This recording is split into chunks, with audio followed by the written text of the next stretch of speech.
back to the Bills Bunker. I'm Jake Varco, and today I'm going to be previewing the Buffalo Bills Week 2 matchup against the Las Vegas Raiders.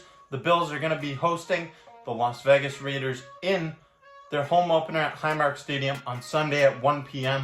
And I'm going to be there. It's going to be an electric atmosphere. Going to be a lot of hype around this matchup, especially in the Western New York area. And before I really dive into this preview video, I'd like to take a moment to encourage you to subscribe to the channel if you haven't already, and make sure you stay tuned for other content. Check out other stuff on the channel. At the game Sunday, I'm going to be doing some interviews with some fans, getting some great content there, and I'm also going to be doing a reaction video throughout. However, let's dive in to this video right now. We're going to be previewing the matchup between the Raiders and the Bills. There's lots to take in here. First off, you have Josh Allen coming into this game after 4 turnovers against the New York Jets. And a little fun fact, maybe a not so fun fact if you're a Bills fan, is the fact that Josh Allen against the New York Jets in his career, he's played 10 games and turned the ball over 17 times. The Jets have been the kryptonite of Josh Allen. So that's been a problem going up against the Jets. They have a great defense. The Raiders, on the other hand, not so much. Allen's gonna have to deal with Max Crosby, who he knows how to get to the quarterback, knows how to get a lot of sacks. But that's gonna be the biggest problem he faces on the Raiders defense. They are not the New York Jets. I'm expecting Josh Allen to have a big bounce back game. He has to have a big bounce back game. For this team to have any sort of success this season, Josh Allen needs to get it together, and I'm expecting him to come back to life here in week 2. We know that turnovers happen with Josh Allen, and it was a really hard game to watch on Monday Night Football in week 1, but I'm not expecting the same result in the home opener. I'm expecting something better. This is going to be a bounce back week for Josh Allen and the Bills.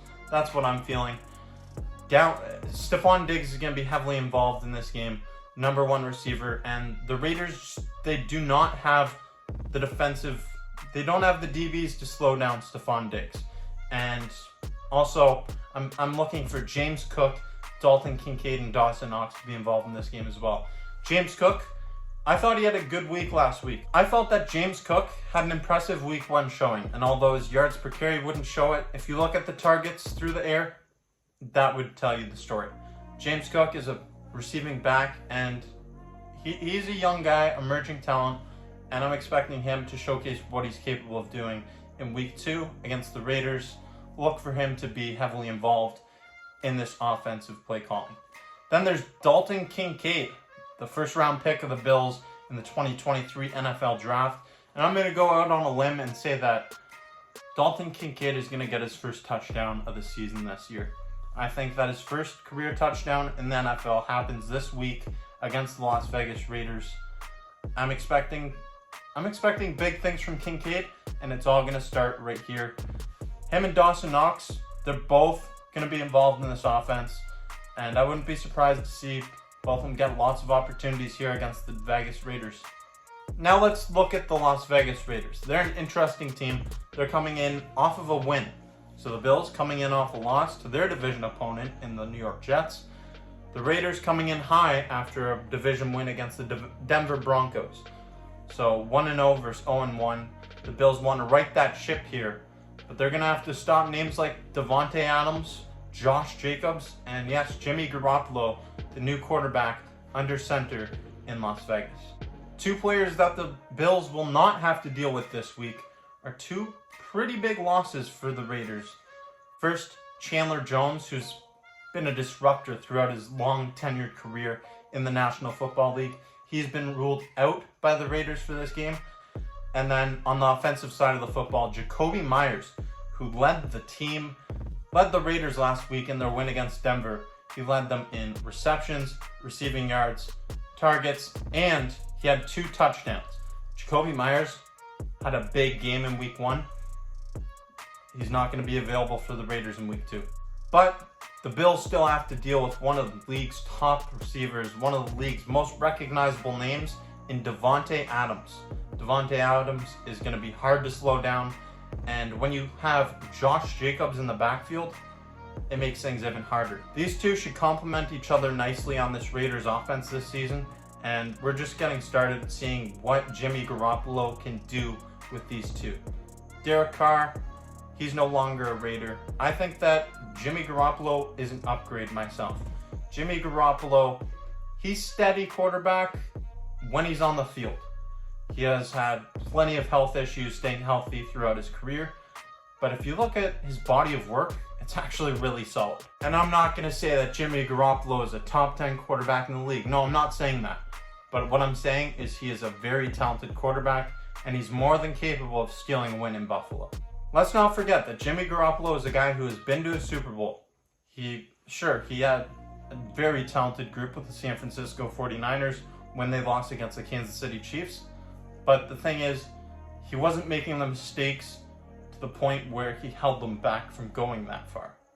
Jimmy Garoppolo is certainly a competent quarterback in the National Football League, and he has some weapons on the offensive side of the football. I want to focus on Josh Jacobs, though. Josh Jacobs didn't have a good week 1, and if you're a fantasy owner of him, I would probably play him this week against the Bills, although I'm not expecting to see him heavily involved in the second half. I would expect to see him get his share of carries, especially in the first half. Josh Jacobs against the Bills defense. The Bills defense in week 1 allowed over 180 yards on the ground, and that's mostly due to that Breece Hall run that was an 83-yard gain. But you just can't allow that many yards on the ground, and this has been a recurring theme over the last few seasons. Slowing down the run has been a bit of a difficulty for the Bills.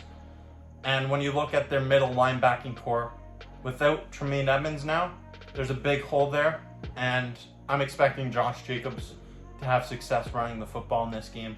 I wouldn't be surprised to see him go for at least 70 yards and a touchdown. When you look at the betting lines, the Bills are currently favored by 8.5 points on the spread, according to FanDuel.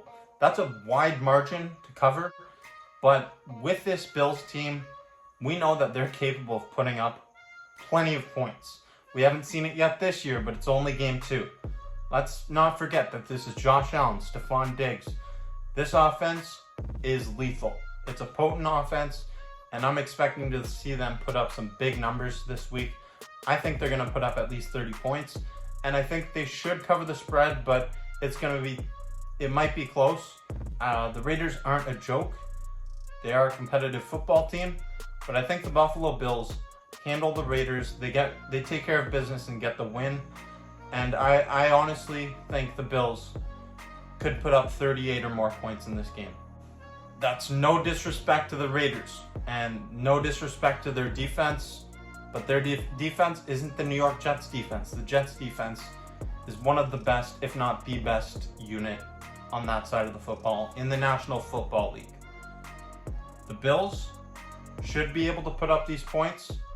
I'm expecting to see it at Highmark Stadium on Sunday. This is going to be a big offensive showing from the Bills. And if it's not, it's going to be a whole other discussion on this channel. So make sure you stay tuned for more content coming your way. As I mentioned earlier, I'll be at the game Sunday. If you haven't already, make sure you subscribe to the Bills Bunker. Stay tuned for more content coming your way. Going to be plenty of stuff being released Sunday night when I'm driving home from the game, when I get back from the game. So thank you for watching. I'm Jake Varco, and until next time, this is the Bills Bunker.